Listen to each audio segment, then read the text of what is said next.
Hey, good morning. Welcome to the Stokastic.com NFL Tournament Strategy Sims Edition heading into the Wild Card weekend. Who's excited? Yeah, get pumped up for this one, man. You've got an awesome slate of games. And now that 6-7 teams get into the postseason, you got Super Wild Card weekend. Only one bye for each team, which means you still got 12 teams, 6 games, 2 on Saturday, 3 on Sunday, 1 on Monday. We'll break it down every which way. I should have mentioned this to Jacob prior to the show, but it'll be easy. Jacob producing the show. Shout out to Jacob as always, and happy to have you guys with us. Jacob, what I think would be cool to do is just run through. There's 3 different slates essentially. There's Saturday only, there's Sunday only, and if you want to unmute your mic, that's cool. Just so I know we're on the same page. And then Saturday through Monday. We'll just hit each of those in order. Yeah, got it. Okay, awesome. Greg, what's up, brother? Yeah, we got the start of the NFL playoffs, and not to mention also there's going to be a big showdown slate on Monday as well. I haven't looked to see if it's in the lobby yet, but I just common sense. It stands to reason there's going to be really, really big showdown slates on Monday as well. So, yeah, lots of football coming up, and then next weekend is going to be a lot of the same. Yeah, man, I'm excited. Also, Tyler, geez, that's a last name, huh? Tyler Schleppitz. I'm going to say Schleppitz. What? Schleppitz? I'm going to say Schleppitz. Let's see. Schleppitz. Schleppitz. Yes, Schleppitz. Did I get it? Nailed. Somebody did.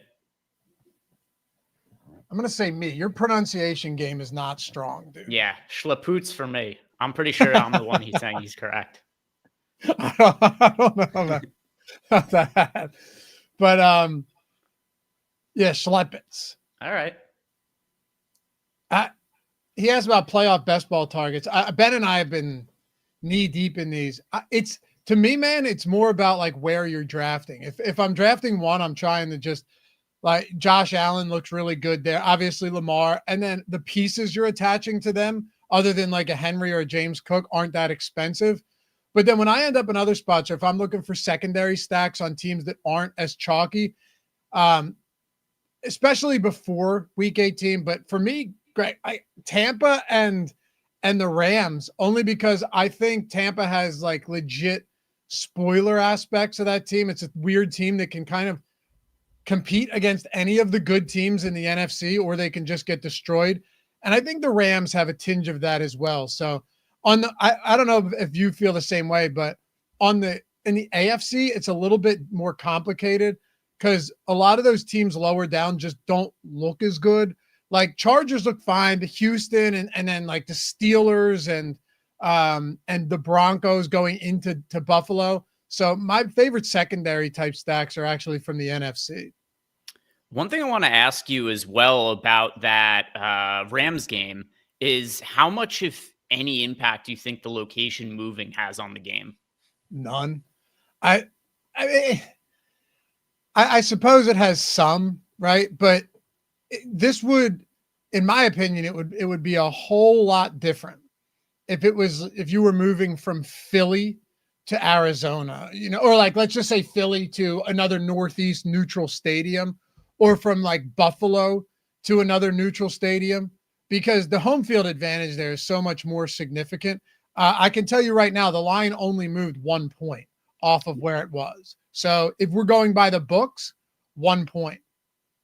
Yeah, because I was looking at it. I'm pretty sure I was on playback with Josh when I got the notification and that the game was changing locations. And my first thought was, I'm going to go bet the spread. And then I pulled it up and I was looking at it and I wasn't sure if it had changed or not yet. And then it moved while I was looking at it. I was like, I guess I should have just bet it quickly because I would have gotten a little bit of value there. So line moved a little bit, which means it has at least per looks, some minimal impact, like you said. But it is kind of interesting. It's not something that we really ever see in the playoffs. Not a lot at all. Yeah. Plus, though, even if you were getting like the 1.5 to 2.5, what big difference does that make? Like if you were getting 2.5, or if you were getting it at 3.5 or something, or I'm sorry, I suppose you would be talking about betting the Vikings. Sure. like get him at 2.5 before it moves to 3.5, but 1.5 to 2.5, it's not huge. Pepper Tony said it's almost undeniably a distraction from a human element, in my opinion. Sure, but how quantifiable is that from both sides of the game, like from both teams? I don't know. I mean, the other part of this, so there's two things that I think could potentially impact the game. One of it, the human element, sure, but there's another thing too. Like, I don't know where all the players are from. For all we know, the Vikings might have a lot of family that also lives in the Los Angeles area that was impacted in some sort of way. There's another part of it too, where it's, what does this do for ticket sales?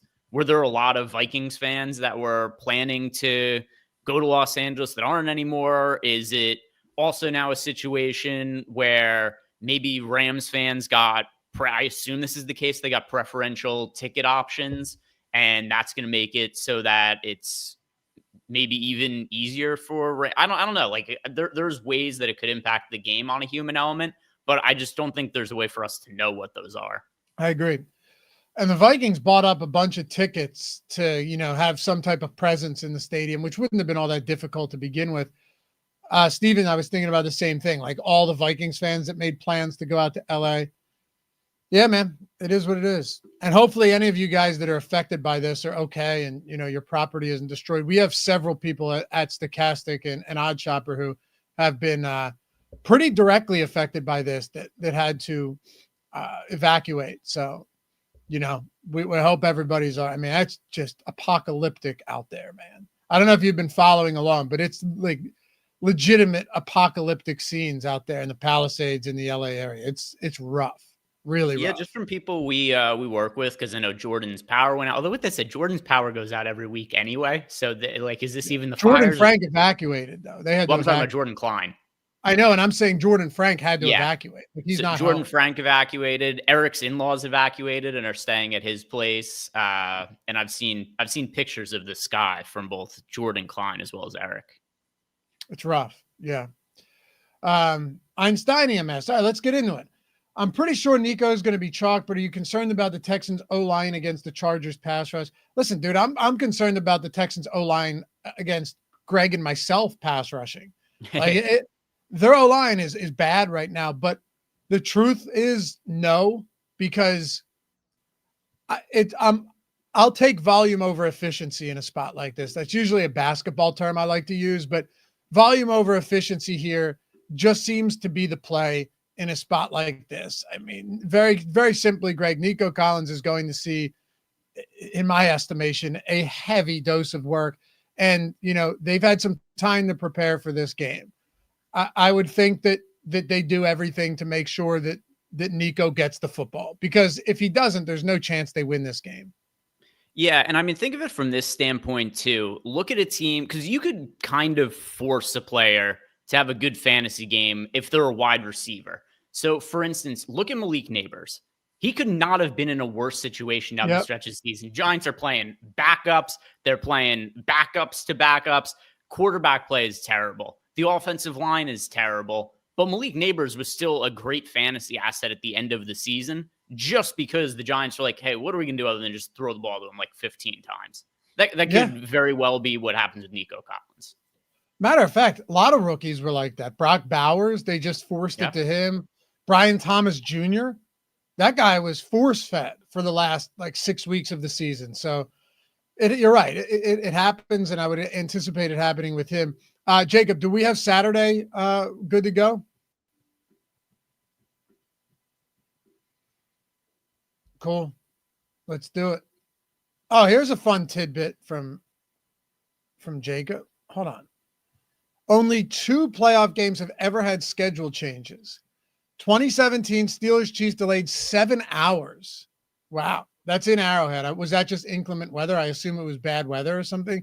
2024. I remember this one. Steelers and Bills moved a day, and that was the crazy snowstorm. Yeah. I think it moved from Saturday to Sunday. Bills won 31-17. Bills were 12.5-point favorites. Yeah, so just last year, they moved the day, but they didn't move locations. Yeah, they didn't move locations. What was the game? I guess it might not have been a playoff game. There was a game that got played on a Tuesday last year. Didn't they move it to Detroit? There was a Bills game that got moved to Detroit. Yeah, there was a Bills game that got moved to Detroit, and then there was also a game that got moved to New Orleans. Well, maybe I'm just thinking of the Bills game, but I remember there was a game that was supposed to be outdoors in really bad weather conditions, and then it got moved into a dome game in New Orleans. And I remember that there was an opportunity to bet it, and the books accepted the bets, where you were able to get like over 37.5 points for a game that was expected to be played in bad weather that all of a sudden was in a dome. It was like the most closing line value I've ever gotten on a football bet. I'd like over 37.5 on a game where the total closed at 52.5 or something. Where? Because I had the same bet and they voided mine. DraftKings doesn't void for that. They voided mine. Absolutely. For a location change, they 100% voided my bet. No, I could actually even pull it up on my Picket. I'm not saying I don't believe you. I'm saying there was a venue change where DraftKings voided my bet 100%. Because Ben and I talked about it. I'll find the bet, though. I've got like a rough idea of when it is, just so I could find what book it was from. Anyway, happy to have you guys with us. If you don't mind, take 1 single second, atone for your sins. It's Friday morning, heading into the weekend. Hit that thumbs up, subscribe to the channel, leave a comment down below. All of those things are entirely free to do so. They help us greatly around here. And we are appreciative of you guys supporting this channel. And you know what? Supporting this show and our NFL content all season long. It really does help us out. It doesn't go unnoticed. All right, let's dive into it. So Saturday slate, then we'll do Sunday, then Saturday through Monday. I'm personally I'm most excited about the Saturday through Monday. I'm going to be playing all of them. I would imagine all of us are. Why would you not? But on the Saturday slate, Greg and I broke down some lineups. We built some lineups on the single lineup building show. You should check that out from Wednesday too. That gave us a really, really strong idea and kind of foundation going into this week of how easy it is, but how difficult it actually is to buy or to build good lineups. I'm not saying you can't do it, but some of the Lamar stacks were not easy. FanDuel actually wasn't it FanDuel that made it more difficult for us this week with stricter salaries to build lineups as well? Yeah, on Wednesday when you and I were doing the single lineup, by the way, I found the bet and I had sent to you. It was DraftKings, by the way. It was 2022. It was a Browns-Bills game, and I'm pretty sure the location, it got moved to New Orleans. That's wild, dude. I was voided on it. But either way, so for the FanDuel say, yeah, we were building lineups out on the single lineup sim show. And because the studs were really expensive for those slates and there just isn't cheap value, it was the hardest I think I've had all year trying to build lineups on FanDuel when we were hand building them. Yeah, absolutely. And you guys probably already know, but even on this slate on DraftKings, which is a little bit easier, it's still not that easy. So let's dive in. We'll see what the flex spots look like, because that's going to be if you look at Saturday's slate, there are, and just pulling it up right now, if you look at Saturday's slate, you have some very, very definitive guys up top, like Lamar Jackson, and not just up top, but Herbert looks pretty good there. Derrick Henry, Mixon, those are two guys. Collins, as Einsteinian mentioned earlier, Ladd McConkey. Then the mid-range isn't bad. If you're talking like the 5 to 6 something range, you have Mark Andrews at tight end as well, and some decent value at tight end like Isaiah Likely and a couple of others. But on now that you've entered the postseason, Greg, you're just not going to get as much legitimate value, especially if you were to just go to like all and scroll it. There aren't that many injuries. There are 2 very significant ones. Zay Flowers is out and Josh Palmer remains out, which I think clearly helps Quentin Johnston in the event that he's active, which I assume he will be. Aside from that, you don't have really any injuries that are going to like significantly move the dynamic of this slate. And most importantly, none at running back, because that's the position where we get the most surefire value. If there's a wide receiver out like a Zay Flowers, it's a trickle down. We're like, hey, Rashad Bateman looks better. There's some other guys that look better. But it's not typically in those scenarios. There's a super cheap wide receiver. All of a sudden, you're like, oh, I'm so confident this guy is a good value option. At running back, if a starter's out, Christian McCaffrey's out, Jordan Mason starts, just like, oh, this is so clearly a value option. Wide receiver doesn't work in that way. So with all of the running backs expected to be in, at least the key ones for this weekend, we just don't have that really cheap value to feel great about. Not at all. The Zay Flowers thing really does open a bit up, though. I'll tell you this. Well, actually, I will bury the lead here, and we'll get to that in a second. But let's look at some of these lineups out of the gate. The first one that shows up in the Sims, so the highest Simmed ROI lineup, and if you guys are using the Sims and you're picking through lineups, don't always feel obligated just to, like, if you're playing 10 lineups, just to favorite the top 10. There's a lot of different ways you can do. You can go through and find your own. Bunt Cake, the guy that one of our subs, a good guy too. I spoke with him and interviewed him about that won $1 million back in October, I think it was, using the Sims. He actually goes through, uses the boom bust tool in conjunction with the Sims and picks out the lineups himself. There's one way to do it. One way I like to do it is Jacob, you'll see if you go to quick favorite, you have to refavorite these after. Don't worry about, you don't even have to unfavorite them. But if you see uniques up there and you wanted to get a little bit different, say you're only playing 10 or 20 lineups, but you want to make sure that you're getting like diversity across some of these lineups, you can go uniques like 2 or 3 or even 4. Granted, you'll want to do less based on if it's a smaller slate, but I know, Greg, you do the same. I do it too. Like even with the 3-game slate on Sunday, I'll definitely use uniques in there, even though it's a somewhat smaller slate. Yeah, it always depends kind of slate to slate. I very rarely use the uniques for NBA. For NFL, like 2-3 game slates, then that's a scenario where it makes sense to use that and try to maybe have some lineups that are a little bit more differentiated because it's only a 2-game slate. So there's a little bit more reason to not have like a mass amount of overlap. But yeah, it's also personal preference. Like I never use it for NBA. Yeah, that's different. But I do think for something like this, you just want to make sure that if you're going by unique, scroll down and make sure that you're not favoriting any, bad lineups as a result. But all right, let's take a look at these.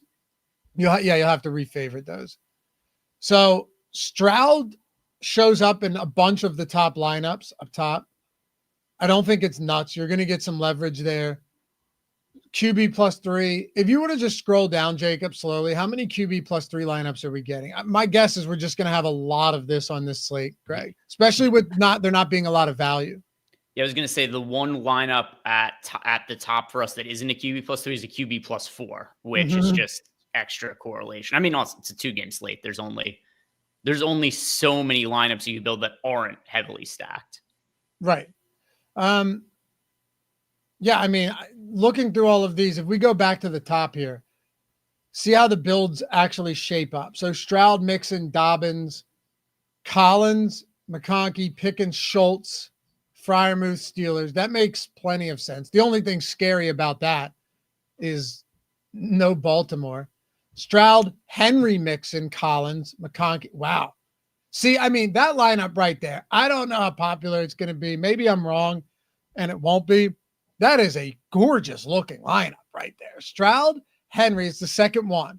Mm-hmm. Mixon, Nico, Ladd, Nelson Aguilar. No problems with that with Flowers out. Dalton Schultz, Mark Andrews, and Texans D. I like that. Yeah, I mean, it's clearly where the best value spot is going to be. If you do want to go cheap at pass catchers is with the Ravens and even double tight end lineups. That makes a whole lot of sense. And just looking at the screen right now, I think the majority, if not all of these lineups are double tight ends because we don't have a ton of that cheap value. And then the tight ends just kind of end up being the cheapest ones to go to for a reasonable way to save salary with. And if you look at like Nelson Aguilar, Mark Andrews, Isaiah Likely, these are really the only guys that we could project reasonably for a cheap price point. If you go to exposures, Jacob, and go to tight ends, so you look at tight end exposure, 38% Andrews. Now, I ran one for Saturday through Monday this morning, and I don't know if it'll look different because I ran it at a 5,000 pool. Maybe it will. I only had like 14% Mark Andrews, and that surprised me. 38% here makes sense when you're getting 22% Isaiah Likely as well. So, that's quite a bit. Schultz makes sense. Freiermuth, I guess, right? I guess Freiermuth makes sense too. And then Will Dissly, I don't really have any objections to anybody here at the position. And I'm not sure, unless you see something I'm missing, that there's any tight ends we aren't getting to that I would want to get more of. No, the only thing here is I know that just looking at these numbers, it's like 150% tight end exposure. So about half our lineups have double tight ends. I actually thought the number would be higher than that. It's still a pretty high number, but I still thought it would be more. So did I. Look at, let's go to quarterbacks real quick.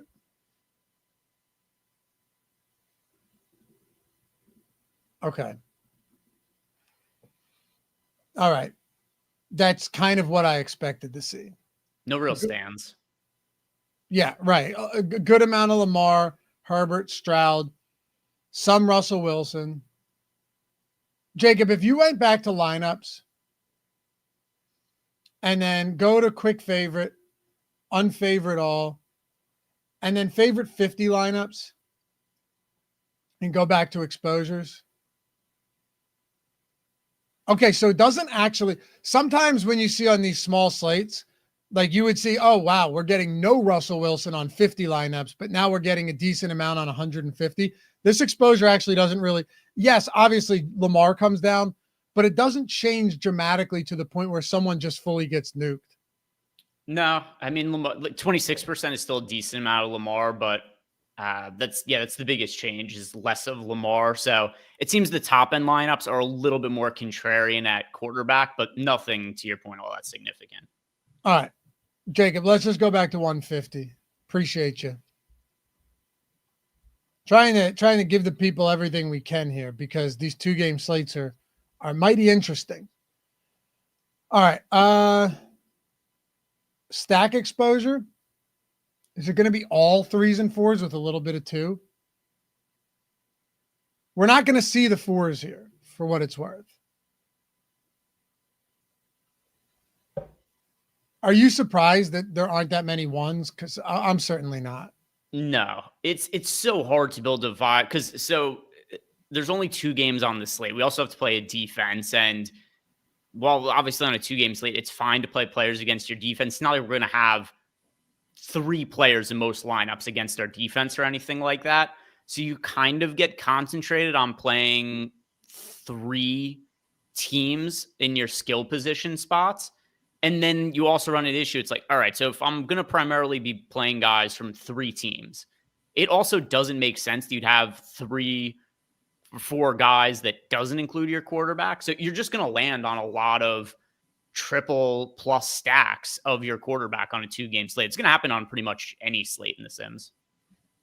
Yeah, I'm okay with it too.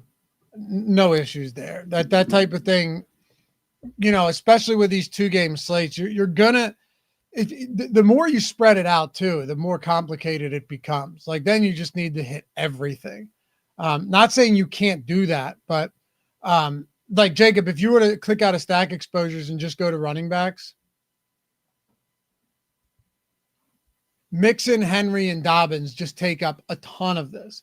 Again, it makes perfect sense. Mixon probably gets another easy 20 plus touches here. Derrick Henry, anywhere from 9 to 10 point favorites, going to get a lot of work. It's not the best matchup, but I'm okay with it. And then Dobbins, that's the only one that is a little bit surprising to me. I guess less surprising when you consider the alternatives, Greg, and the fact that he's 6,200. But Gus Edwards is off the injury report. I don't anticipate Kamani Vidal getting any opportunities, but my guess is that Gus Edwards actually does play in this game and get some work. They don't have any semblance of a run game either. So, like, if you're asking me, you're building a single lineup and who's a priority, Mixon or Dobbins, to me, Mixon is the clear priority there because they're not going to use anybody behind him. Whereas with the Chargers, I still think there's a good chance that Gus Edwards comes back and gets a good amount of work on the ground and they don't throw to the running backs. Also, shout out to Tyler Schlepitz, who before we diagnosed how to properly pronounce his last name, but he also left us a super chat. He says this is his first ever super chat. So hey, thank you to Tyler and shout out for supporting us.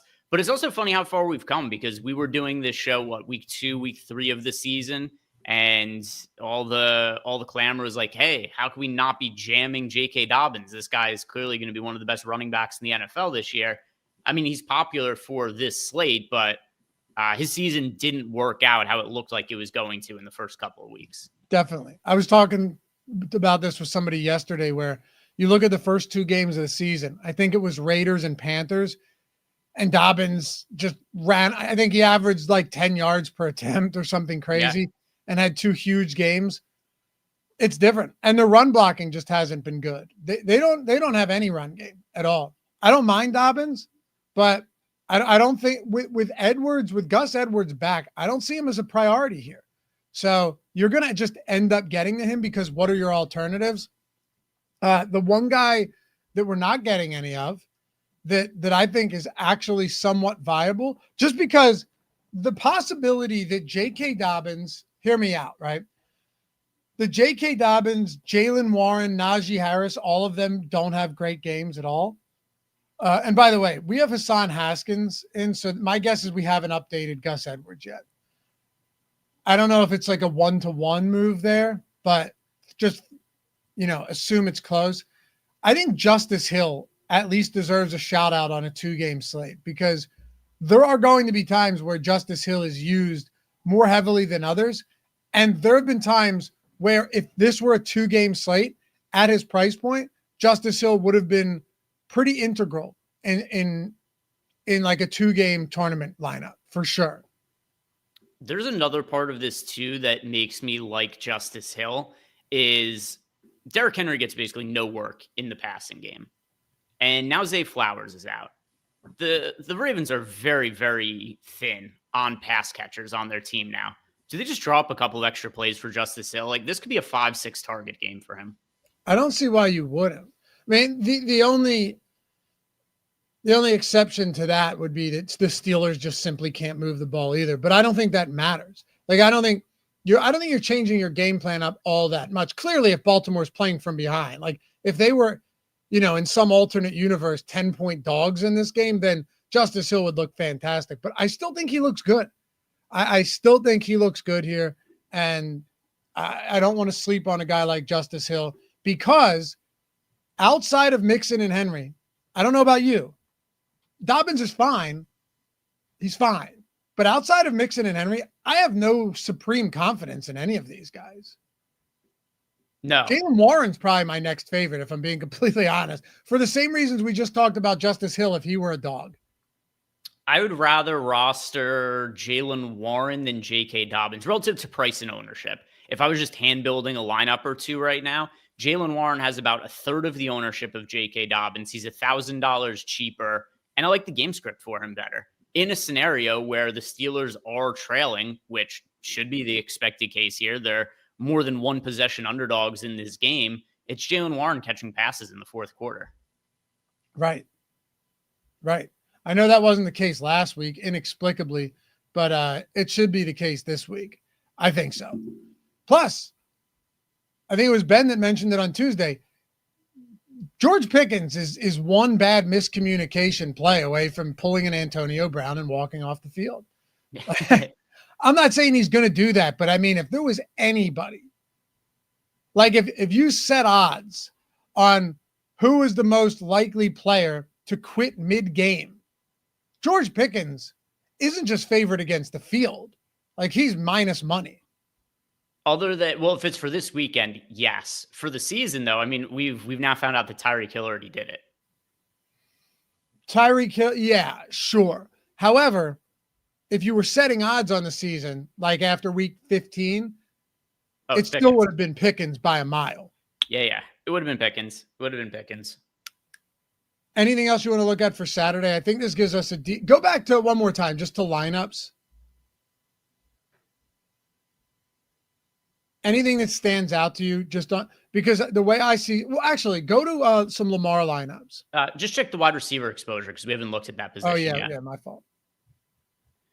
Yeah, so wide receiver exposure, no real surprises here at the top end. Nico Collins, Lad McConkey pulling a ton of ownership. Quentin Johnston with Joshua Palmer out, he also pulls a lot of ownership. And all this chalk looks warranted. We're not crazy different from the field. It just kind of says to us that, like, hey, these are the guys that are warranting the most ownership. Collins, McConkey, Johnston, and then Bateman in the absence of Zay Flowers. Einsteinium asked, do you ever look at stack ROI, Greg, to guide you when picking single entry lineups? Stack ROI, no. What I do though is I'll run lineups in the sims, and then I'll pull up the single lineup sim, and I'll kind of I'll look at like, oh, who are the stacks that I have the most exposure to, and who are the players I have the most exposure to, and I'll build single entry lineups in the single lineup sims based on that. But I don't necessarily look at the stack ROI. Before we go to Sunday, can you sort by Lamar lineups, Jacob? And while you're pulling that up, I'm not even saying I have an issue with doing it that way. I think that's reasonable. It's just not how I do it. There's a lot of different ways to use these tools. And it's also something that as we've added a little bit more to them over time, and then also people have just gotten comfortable, they've developed their own practices with them. I don't have an issue with it, Einstein. I mean, it's just not what I do. For sure. All right, here I wanted to look at these before we do anything else. So Lamar, I want to see if they look good. Lamar, Derrick Henry, Mixon, Nico, Quentin Johnston, Aguilar, Andrews, likely. That's crazy. Texans, that's a Lamar +4. Wait, is there no scroll up? Is the highest simmed Lamar lineup 40%? Yeah. No way. No way. That's one of the main reasons why. So wait, our Lamar exposure was at, what was it, 38%? It went down to 26% when we favored our top 50. If we favored our top 20 lineups, I don't think any of them are Lamar. Isn't that nuts? It's just because of ownership. Like, no, I get it, but it's still Lamar. It's still Lamar. Yeah, favorite 20. See what happens. And just go to exposures and then quarterbacks. No, yeah, you got to get out of Lamar. Oh, yeah, he has just the Lamar. Go to lineups. Yeah, just turn that filter off because it's, yeah. And then favorite 20.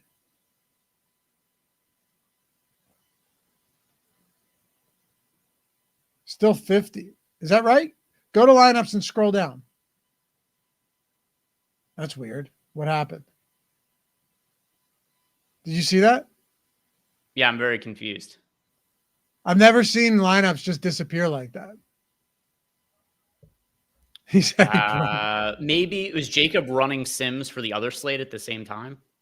That's what happened. Yep, he said he was. Yeah. Okay. Well, that makes sense then. But no, to your point, I'm pretty sure that Lamar lineups are further down. But how surprised are you by that? I'm not shocked because you and I tried to make those lineups on Wednesday. You could do it. Like, you could do it. Andrews is not expensive. Likely is not expensive. Bateman's not expensive. None of them are expensive outside of Lamar and Derrick Henry. Yeah, there's a big opportunity cost. And also, we did build it when Zay Flowers was still in our projections. We zeroed him out, but maybe it would look a little bit different if we tried to do it now. True. But still, yeah, when we built it, it was something that you and I both mentioned, especially for FanDuel. We're like, these are not very good looking line. And not that means all that much, just our eye test at the lineups, but they were just difficult lineups to build. And there was pretty big sacrifices in terms of us having to, like, oh, we can't get to Nico Collins, or we can't get to Joe Mixon. And we just had to go cheaper and play some guys that we didn't like as much. Well, to what you just said, though, it wasn't just like there were several guys we couldn't get in there. It was kind of like every time we kept in, you know where we'd land? We'd land with like 5,000 or 5,100 per player remaining for 3 players. And on FanDuel, there's no one down there. I think the only guy down there would have been Calvin Austin or something like that in that actual 5K range. I think Calvin Austin was the only one. Yeah, there was Calvin Austin, and then it was like other guys who project for like 1 or 2 fantasy points, and they just weren't viable. So let's try Sunday then and see what pops up. Jacob, when you're good, let me know. I can filibuster for a moment here. Look at that. Yeah, you guys want to get access. Shit, man. If you're trying to get access to these tools and you haven't done it yet, is there any better time? We're doing a show right now where Greg and I have to run, not have to, but decided to because it's helpful, run 3 slates. You know, you go into the playoffs and it's like, well, there's less teams. Yeah, but there's just as big a contest and there's a ton of different ways to play it. Like the Saturday through Monday slate is huge. We have that in the Sims. We have that for all the tools. The Saturday slate, the Sunday slate, Greg, you mentioned it. Saturday showdowns and Sunday showdowns, I bet particularly the Saturday and Sunday night showdowns are going to be huge. So if you wanted access to all of these tools, all you have, I mean this, like this is genuinely the easiest way to, there's no other site out there that's like, hey, come get the best tools that you can find. You know, we have 3 Millie Maker winners with these tools already. It might be 4 already just on this NFL season alone. We have, for NBA, I looked at it because I do the Hall of Fame with Jordan. I think we have 5 or 6, maybe 7 100K winners in the fadeaway so far, just using the tools and running the Sims and using the single lineup Sims. You want to get access, look at the link in the description, right? It's the one that says join any sportsbook, gets Stokastic Sims free. Click that. Upon clicking that, you'll see 4 simple steps. Choose one of the promos below, click claim offer on whatever it is you want. So any of our sportsbook partners, instantly verify yourself. It takes a minute. Sign up, okay? And when you do so, deposit. It's going to be like $5 or $10, whatever it may be. And some of these, like Bet365, get $150 in bonus bets when your first bet settles. You deposit 10, bet 5, get $150 in bonus bets. FanDuel, if you're somehow not on FanDuel, you get $200 in bonus bets on a $5 bet. All of the pick'em sites, if you're in non-legal betting states, you're talking about getting match deposits up to 100%, and some have even better bonus offers as well. If you're not on them yet, click claim offer. Let's do all of that. Make a bet, place a bet. When your bet settles, take a screenshot of your first settled bet. These steps are super simple, but I'm just laying them out for you. And take a screenshot of your welcome email and email both of those screenshots to us at support@stokastic.com. And just let us know, make it easier for Ron over in customer support. Let us know what sports you want. If you sign up on one sports book or pick'em site, you get 1 month of core. It's $100 value. You get the Sims, single lineup Sim, ownership, top stacks, boom bust, all that stuff. Just going to build better lineups. You're going to make more money as a result. If you signed up on 5 of them, you can do 5. You could literally go, let me get the NFL through the Super Bowl. I'd like NBA. Give me the PGA, MMA, and NHL package, and you got them all. So best, simplest way to do it. And not only that, Ben mentions this all the time. You're getting all of the bonus offers on these books as well and on the pick'em sites. So it's just a win-win. You're crushing it from both ends, and you're getting tools that you play DFS. You would have used it anyway. So check it out. Links down there. Follow those simple steps. You'll be in business, man. No better time than now. If you do it now, you get NFL all the way through the Super Bowl, essentially for free. And if you have another questions, thing too, I was looking it up because we were talking about the contest sizes. So all the showdown slates are up for the playoffs this weekend. Are they nice? Millie Maker on Monday, $1 million to first for the one No game way. slate. Yeah, for the 1 game slate, they're running a Millie Maker To first? Yep. I mean, it's super top heavy prize pool. It's one of the ones where it's the $2.25 million prize pool, but still they're running $1 million to first. And for there's so many, even though it seems really top heavy, because it is so many of those contests, there's splits for first place anyway, where it's kind of like, if it was honestly the first place prize is going to probably be about the same, even if it was like $500K to first. What's second place? 2,500. Let's see. Yeah. You come in second, you still owe them money. Payout structure, second place is 100,000. Yeah, all right. But still, that's awesome. That's really cool to see them doing that. This would be the worst. If you come in 9th place, it's $5,000. Which is really going to be like $50. Yeah, well, it's going to be most likely like a 20-30 person tie for first place. And then if you have the second best lineup, you'll make like $500 and you'll be like a tenth of a fantasy point away from a significant amount of money. What's the entry? 20 or 25? 25. Well, I'll be doing it. I mean, come on, you have to. DC24 with the super chat. Thank you, sir. DraftKings 2-game is leaving 1,200 on the table too much? No. Probably not. No. I think you might be harder pressed to do that with Lamar and like a Henry lineup, but with a Stroud or Herbert lineup, or even a Wilson lineup, you might have to leave 1,200 on the table. So yeah, no, just think if you had a lineup that plays say, like Bateman instead of Pickens, there it is. There you got the money left on the table, and it's not crazy to think that like Bateman could have more fantasy points than Pickens or something like that. Right. Or if you played like a Jalen Warren instead of Dobbins. That's like my exact example right there. Yep. Yeah. Yep. All right. Michael says, I don't see the link in the description for the month free signing up. Yeah, dude, open up the description. It's the second one right there. Matter of fact, this should be flipped around. It should be the first one up there. Jacob just threw it in the chat as well. Yeah, it says join any sportsbook, gets the Stokastic Sims free. Just follow the steps, click claim offer. Do 4 simple steps, you'll be in. It's a $100 value sub. It's a great sub, man. It has all of our tools. All right, let's take a look at Sunday. I'm excited for this. We get 3 games now, and you've got Jalen Hurts on the schedule. You have Josh Allen on the schedule, Jordan Love, Jaden Daniels, and Bo Nix, but more than anything, my man, Baker Mayfield. And I'm looking early. It doesn't look like there's a lot of Baker. I have a feeling we're going to be getting to less Mike Evans as well. But, man, whereas the Saturday slate, there's a few top players, right? Like, okay, you got Ladd and you have Nico and you have Henry, who's really touchdown or bust. And you have Mixon fine running behind a subpar line. On this one, Greg, you've got a whole lot different. I mean, I'm talking just straight out studs across the board, and it's only a 3-game slate. Mike Evans, A.J. Brown, Sutton even, McLaurin, Devontae Smith is 5,700. At tight end, that's where it gets weak, obviously. But Barkley, Jacobs, Bucky Irving, James Cook, that's 4 opposed to 2 good ones from the Saturday. And then you have Josh Allen, Jaden Daniels, Jalen Hurts, Baker Mayfield as well. I mean, it's definitely adding some more depth to this slate for sure. Yeah, you get the more games, but then it's also more of the better teams.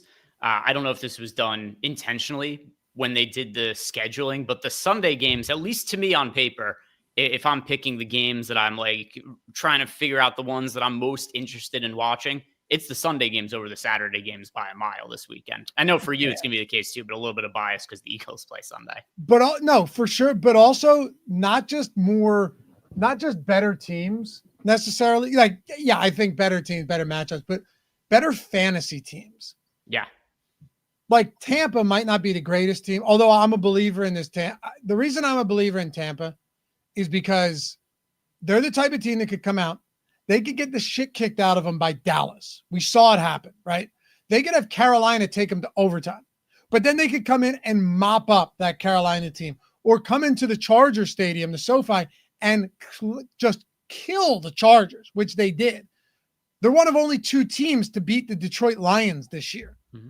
The Eagles were shorthanded when they faced them in week 4, very shorthanded, but they crushed the Philadelphia Eagles. And they lost 4 straight games, but Baker was without Chris Godwin and without Mike Evans in those games, and he had a gauntlet of a schedule. Like, you're talking about this guy who's doing 41 touchdowns, 4,500 passing yards, and that 4-game losing streak was Baltimore, Atlanta, Kansas City, and that Atlanta game was the crazy one. Or no, I'm sorry, that was the other one. Baltimore, Atlanta, Kansas City, which they took to overtime, and San Francisco, they lost by 3. So I think this is the team that could lose to anyone. I also think it's a team that could beat anybody. And that's why I love seeing like Bucky Irving. How do you get away from him at $7K? I think he's the most mispriced player on the slate. Yeah, really strong option. I agree with you. I think the ceiling to floor is probably higher with the Buccaneers than any other team, just in terms of like just range of outcomes for them on a week-to-week basis. It's why they could upset anybody at any time. It's also, though, why I think it's pretty unlikely that they would win a Super Bowl, just because the idea that they have to play well 4 games in a row seems impossible for them. But they are definitely capable of, like, if they were on the road in Detroit, yeah, they could win that game. That's a good way to put it. The ceiling to floor is just, a lot wider. Rance said skip Saturday games for big slate. I'll be honest, man. I still think that Baltimore value is going to be important. I still do. Like, And would Derrick you rather Henry, have Baltimore value or Packers value? so or like both? Packers value, but like Mark Andrews might be my favorite tight end on the slate, and I still for a playoff slate, I think Derrick Henry still makes sense at running back. So I don't want to entirely fade the Saturday games. Me neither. There's still something there for sure, and I still like Justin Herbert. All right, so let's take a look at this. The exposures on quarterbacks. Oh, Baker is up there, number 1. I saw a lot of Jordan Love at the top, but we know that doesn't mean much. This kind of the same as the Saturday slate, where when we favored our top 150 lineups, it's pretty in line with the field. Like, we're 5% overweight to Baker, 5% underweight to Jaden Daniels, but there's no big stands at quarterback. It's pretty close to the field. Bo Nix, I'm okay getting 11%. Josh Allen's the interesting one. All right, let's dig straight into this, Jacob. I'm sure you guys are curious to this as well. Yeah, you can go to stack exposures real quick. Okay, go to lineups, and I want to filter by Josh Allen lineups for a second. Greg, take a guess. What do you think they look like as far as, Cooper, Kincaid, Keon Coleman, Khalil Shakir, James Cook? I assume Shakir is the most popular right? Stack with Josh Allen. I honestly, I guess James Cook at running back. It's probably going to be James Cook. If I have to guess, James Cook and Shakir. My guess is going to be, as far as just our overall exposures go in these lineups, James Cook. No, I'm going to say, all right. I'm going to say Shakir, Cook, Kincaid are the top 3 exposed in that order. Okay. Yeah. I mean, now that I see Kincaid's in all these so it's actually all the guys that we mentioned right here. Like, it's Shakir, Kincaid, and James Cook showing up in these lineups. Go to exposures on these, Jacob. This should be interesting. Actually, we'd have to go out, and so what do we have? 24% of Josh. No, we had 11% of Josh Allen. Yeah. So if you were to just favorite like 17 lineups or something, like Josh Allen lineups, like unfavorite, or just favorite the top 20 Josh Allen lineups. Yeah, but I think if you do this, it's still going to give you everything. Oh, there you go. Okay, cool. So go to wide receiver. Oh, yeah, there. Shakir. Where's James Cook? No, you're good, dude. Just scroll on that. Okay.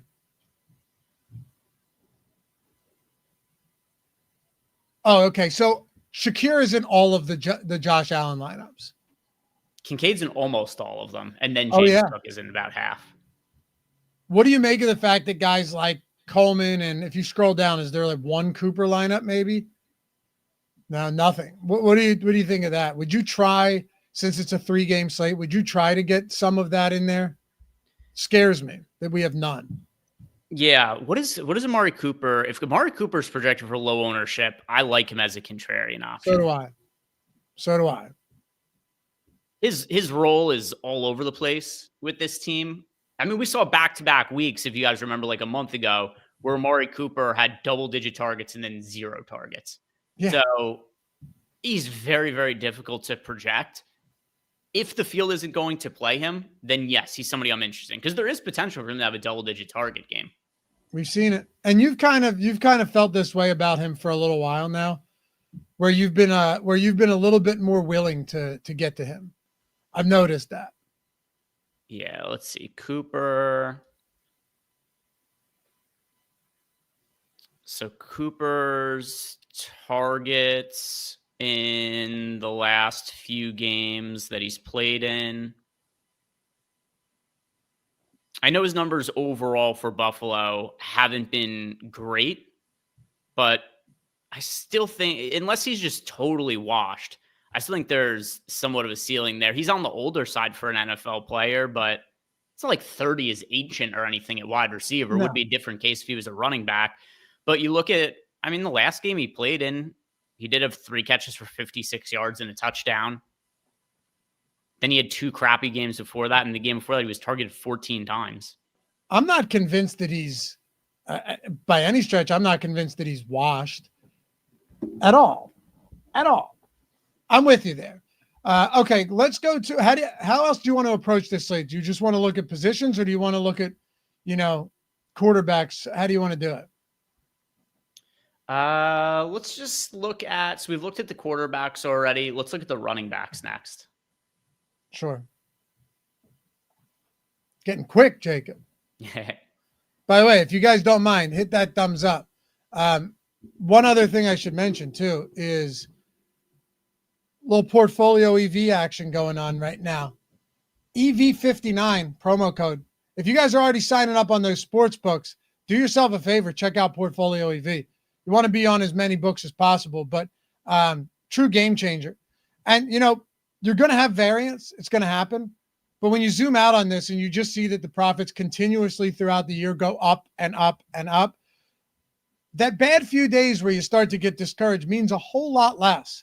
But I will tell you, if you don't have the mental fortitude, if you're somebody that, has invested in stocks or something or crypto, and you immediately sell at the bottom and buy at the top, and you still haven't necessarily been able to rewire your brain to be able to accept some variance or volatility or whatever you want to call it for essentially guaranteed positive returns going forward, which you can't say about any of these markets, then maybe it's not for you. And I don't say that to be, an asshole. I say it because some people, the truth is, Greg, some people have a very tough time with downswings and variance and aren't really able to weather the storm and push through it. And it's something that you actually have to really learn how to do that. And until you can be difficult. But when you do, you start realizing that, wait a second, every single time I come out on the other side and end up in the black, end up in the positive. And that's with Portfolio EV, where you have the mass entry tool. You can get 100+ bets in every day. It has done wonders to buoy my DFS losses on those bad stretches of DFS.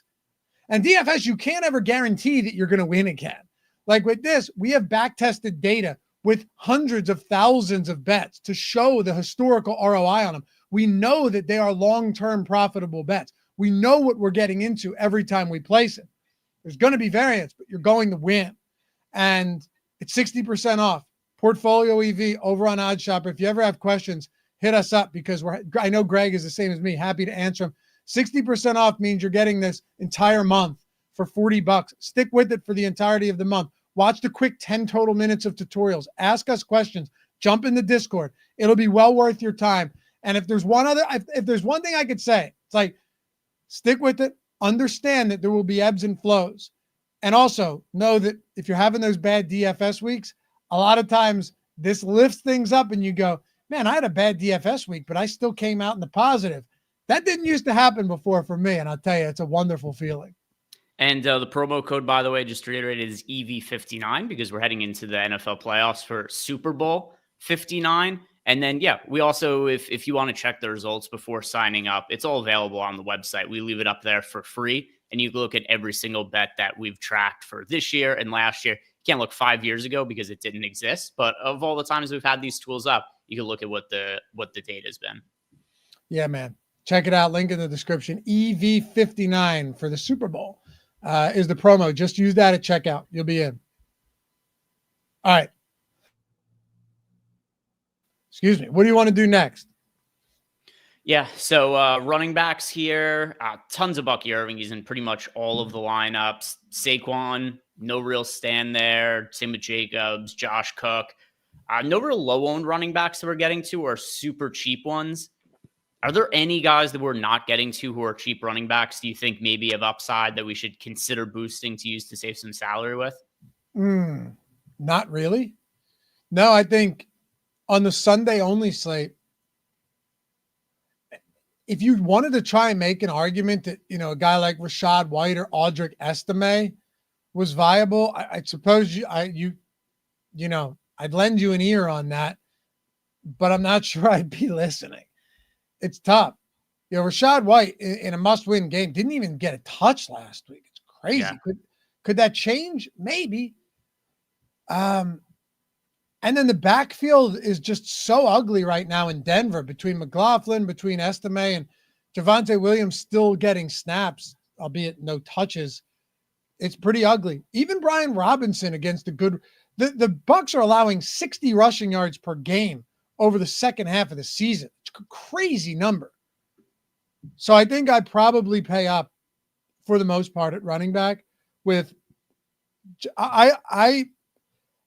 I want to be like, oh, you got to get different here. But yeah, James Cook would be my cutoff for guys that I think I'd want to get a lot of.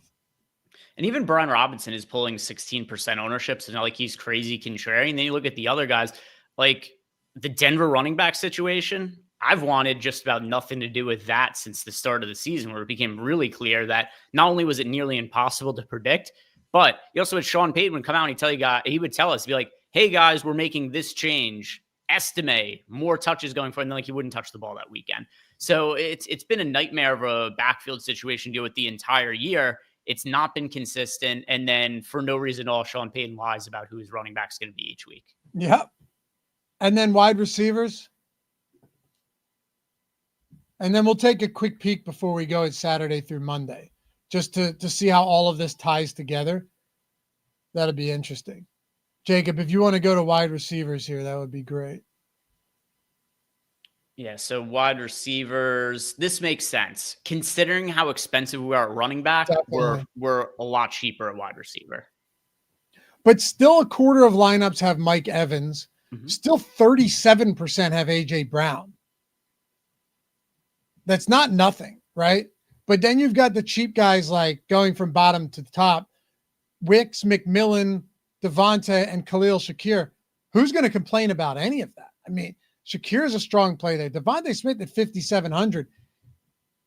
How many times have you and I done a show this year, even last year, where it's like, hey, I'd love to get to a Hurt stack. I'd love to get to Smith, but I can't pay 6,900 for Devonta Smith. He's 5,700 now. I mean, Jalen McMillan has scored a touchdown in 47 straight games. This is true. It's absolute facts. And also a completely bogus penalty last week. I hate the penalty where the players point and then the refs are trying to figure out if they're making a gun symbol or not. And then there's like 15-yard penalty. Did he get hit with one of those? Yeah, McMillan made the biggest play of the Buccaneers season last year. It was like a 4th and 10. They're down by... I think this is when they were still down in that game. So like this was the Buccaneers season was on the line. He catches a 35-yard pass from Baker Mayfield. He points to celebrate the first down. They throw the flag on him for a 15-yard penalty. And then for whatever reason, the refs, I guess they weren't sure what the rule was supposed to be. So then they were trying to figure out if it was supposed to be 1st and goal from the 30-yard line or if it was supposed to be 1st and 10 from the 30-yard line. And it was like a 10-minute break in the game. The whole thing was like really ridiculous how it played out. But either way, I mean, it goes to show that in what was probably the highest leverage spot of the entire season for the Buccaneers, the guy that Baker Mayfield looked at was Jalen McMillan. They're building some real chemistry here. Absolutely. Bill Ho said, I can't do Sutton. I wouldn't say he's like a priority, but he's still good. He's still good. I think he's still going to get a lot of work in this game, truthfully. There's only so much you can scheme up for Marvin Mims, too. Einsteinian, what do you think White's workload could look like Saturday? I think he barely touches the ball, if at all. Who? I assume Rachaad White. That's what well, he said Saturday. I wasn't sure if there was another. why Gotcha. that I couldn't think of. But yeah, I would say limited work for sure. Yeah, Maybe a little more. I would be very surprised if Rachaad White gets a lot of work on Saturday. At this point, Bucky Irving's clearly taken over. There's just no doubt about it. Another thing too about this with tight ends for Sunday slate specifically, there's no one really expensive. I think Ertz is in play. Cade Otton's off the injury report. His price is down to 4,100. He's fully viable. Kincaid, Goddard. What I'm getting at here is that all of these guys to me look pretty equal. I think a lot of them are going to end up being heavily utilized as stack attachments too. Yeah. Also, I looked up the McMillan play. So it was 10 minutes left in the game, 4th and 8 at midfield for the Buccaneers. And Baker Mayfield connects on a 33-yard pass to McMillan to get the ball down to the New Orleans 9-yard line. And then he got the 15-yard flag for pointing. In that situation, come on, we're calling the flag in that situation. These refs, there's a part of me that like feels for these refs because it's not an easy job. I don't know why anyone would ever want to be a referee. I mean, it's just a horrible job to have. People they just hate you. It's like an offensive lineman. You only know their name if they made a mistake, right?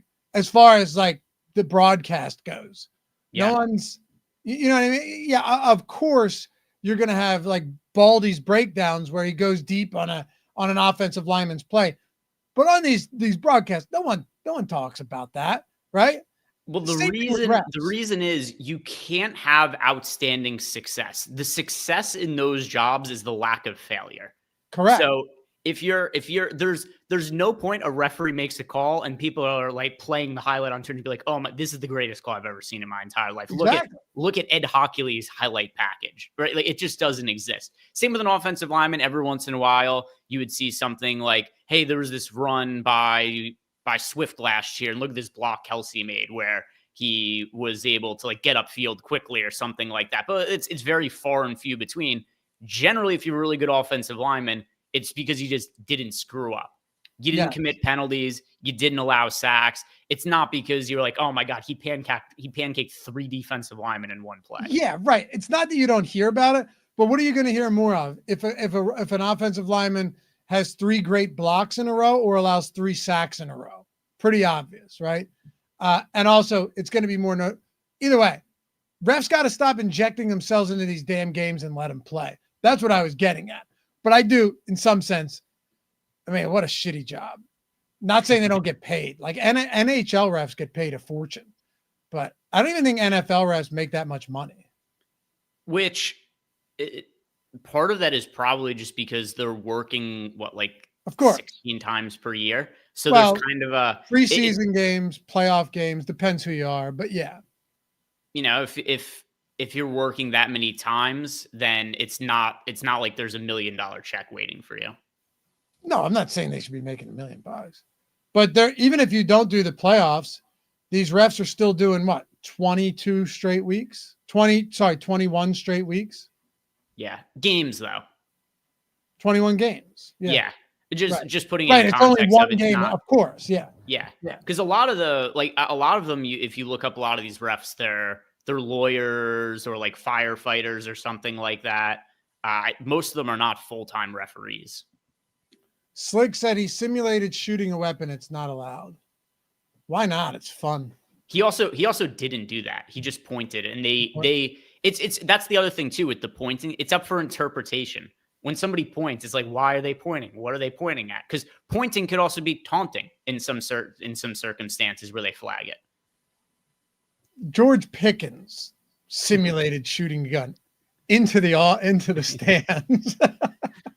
But he also yelled pew pew. Yeah, I love that guy. George Pickens is the one who wouldn't get flagged for a penalty, and he would go up to ref and be like, just so you know, those were guns. Oh, yeah, for sure. It's straight out of a Key and Peele sketch. Like that, for sure. It's exactly what it is. All right, let's go to this. We'll close it out with Saturday through Monday. Just a quick peek at this one. But if you go to just exposures, Jacob, I'm going to say it's still a lot of Baker, right? If you go to quarterbacks, not as much. Wow. CJ Stroud, Greg. All right, so I have a theory on this. How much of this is just because there are so many studs now? Like, let's not forget, you are adding Justin Jefferson. Mm-hmm. You are adding Puka Nacua. You're adding Kyron Williams into the mix. Even guys like Jordan Addison, mid-range, Cooper Kupp, Aaron Jones. You're adding a lot of that onto an already fairly robust Saturday and Sunday slate. Maybe the CJ Stroud lineups are just opening things up so we can actually make good lineups. I'm positive that's part of it. Although with that said, it kind of makes me curious as to why we're not getting more Matthew Stafford. True, but we are getting a lot of Justin Herbert, and he's only 6K, and those stacks aren't expensive.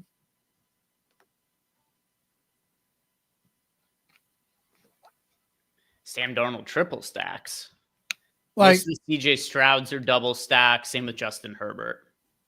Herbert, McConkey, Johnston, Herbert, McConkey, Disley, I would think. Stroud. You know, are those going to be with Mixon, or are most of them going to be Colin Schultz? I think it's going to be Schultz, Collins, probably Collins and Schultz. Herbert, Darnold. That is a lot of triples with Darnold. Is it Jefferson? I have to do this. Go to lineups, Jacob. Is it Jefferson, Addison, Hawkinson, or is there a lot of Aaron Jones in there as well?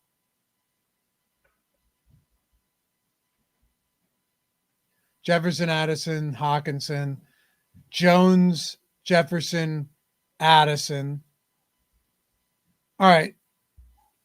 Jones again, Jefferson, Addison.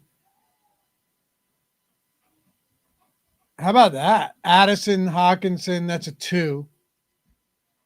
There's another 3. Jones, Jefferson, Hawkinson. Jones, Jefferson, Hawkinson. What do you think about the Sam Darnold plus 3s? Well, the good thing about if Sam Darnold has a big game is that they're usually like, it's not like Josh Naylor's going to have 100 yards or something like that, right? Justin Jefferson's pretty much assured to have a big game if Sam Darnold does.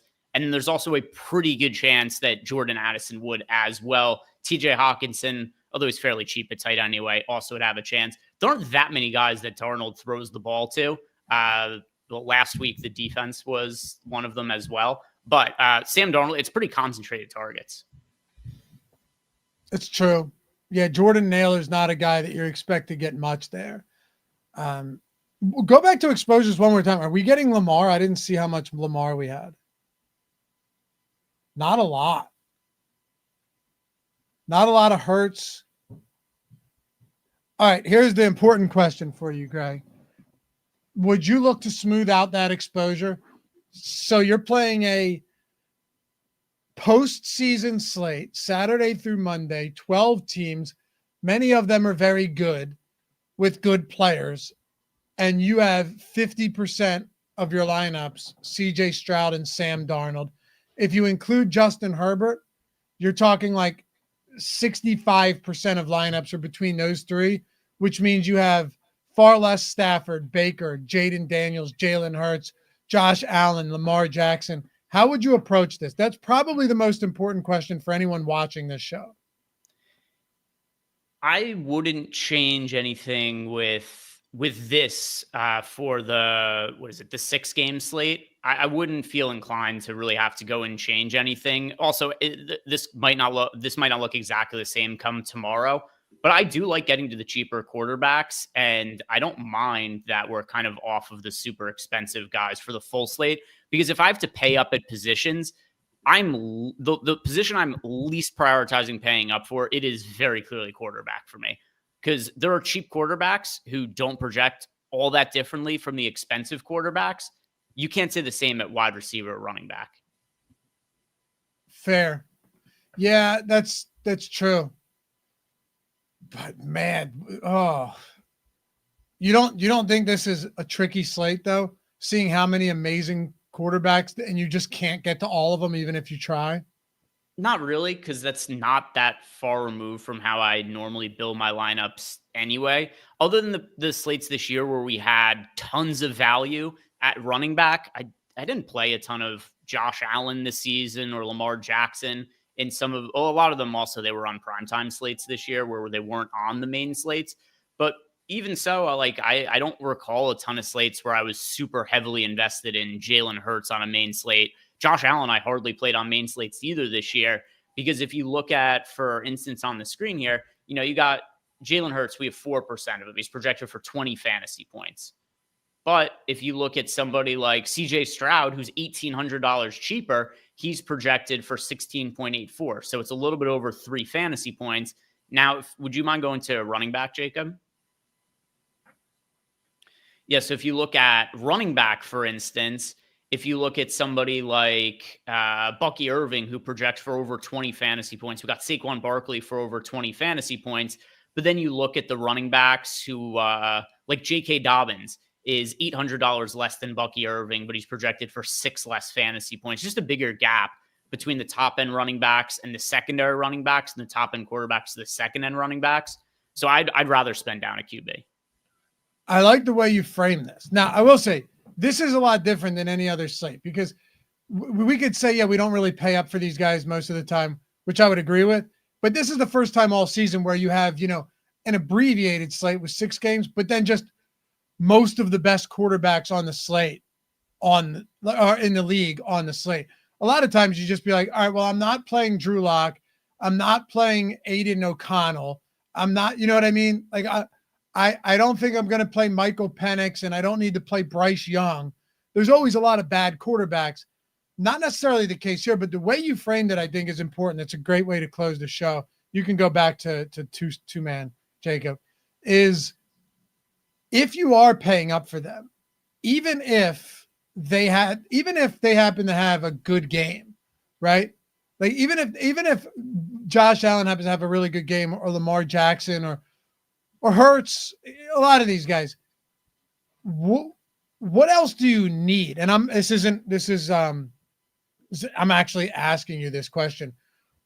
What else would you need for that lineup to be optimal or to win a tournament? You can take it off the sim screen. You can throw it to us, Jacob, because the way I see it, there's a lot of things that could go wrong with that, even if it goes right. So that's not rhetorical. Like, I'm genuinely curious. What do you think you would need to happen if a super expensive quarterback stack does well? That's not every piece to the puzzle. Yeah. So if a super expensive quarterback stack goes well, you would need the cheap quarterbacks to not go off in a similar way. But what you would also need is the top end running backs or top end wide receivers to not go off. Or you just need really cheap running backs. You probably need at least one cheap running back to have a good game, and then one punt wide receiver to also go well. And not saying it's impossible. I just don't know who they are. Me neither. With that in mind, I probably would just look to Lamar stacks more, or I don't know, at least with Lamar and with Josh Allen, there are a lot of cheap attachments. That's why I was a little bit more surprised that we wouldn't get more of those, just because you're not paying a premium actually for the stack. But at the same time, did we have a lot of Derrick Henry in those, or was it mostly Bucky? And was there a lot of Derrick Henry? Pretty much no Derrick Henry. It was Saquon Barkley as the most expensive spend up running back, and then Bucky Irving at $7K is the secondary one. He's still expensive, but not like crazy expensive or anything. Just looks great though. All right. Well, we did it. 1, 2, 3. We should timestamp this as well. If we could do that, let's timestamp this when it goes up. Anybody watching after the fact, appreciate you guys. Hey, have a great rest of the day, weekend. What's the show schedule look like tomorrow? We got a 3:30 live before lock, and then are we doing 1 or 2 shows? How are we doing Sunday shows? Yeah, so Saturday live before lock from 3:30 to 4:30 Eastern time. I think 4:30 is when the first game locks, or is it? Yeah, it's 4:30. Okay. Yeah, I was going to say, I was just going off memory. So hour live before lock leading up to the first game on Saturday. Then Sunday, instead of Josh doing his pick'em portion of the Live Before Lock show, he's going to start doing NBA strategy shows on Sunday morning. So we can cover some of those NBA slates, which, we've only got a few more NFL slates. And then I'm going to be doing my 30-minute lineup building show on Sunday. And then Deep Dive that you do with Ben, that's going to be an hour long. And then Live Before Lock, Eric and Matt, that's also going to be an hour. So cut those down from 90 minutes to 60 minutes, just because you guys are only going to have, the 3 games to talk about. Maybe you want to touch on Monday Night Football if you wanted to, which I don't think you're going to on it, but who knows? Maybe you would want to in those. But I felt 90 minutes was going to be a lot to talk about 3 games. Yeah, I hear you. Cool. Well, we'll see you guys there. Don't forget, rock that Stokastic avatar. Make sure you're doing so, because we just flipped the year over. So if you already got silver or gold last calendar year, you can run them all through. Get everything. Get the Stokastic Hall of Fame engraved ring. I just sent 14 of them out last week. 14, because you have to 20K plus 14 I had to make and send out. That was a process. But it shows you that it's working. It works. And let me know if you're one of those people grabbing one. Let me know what you think. I think you're going to like them a lot. Yeah. Stokastic.com/HOF. Download the avatar. Use it wherever it is you play. Tweet us. Hit us up. Finish top 3 in a field of 5,000 or more. Even if your entry fee is 5 cents, it doesn't matter. It's all about how many are in the field and where you finish. Just can't chop with more than 3. Anyway, appreciate you guys. We'll see you back here. Greg's at Ehrenberg DFS. I'm at Lafayette_D. Everything else, you want to hit us up. DMs are open. Catch us over at Stokastic or on Odd Shopper with Portfolio EV. And we'll see you back here tomorrow. A little more football action heading into the wild card round. Peace.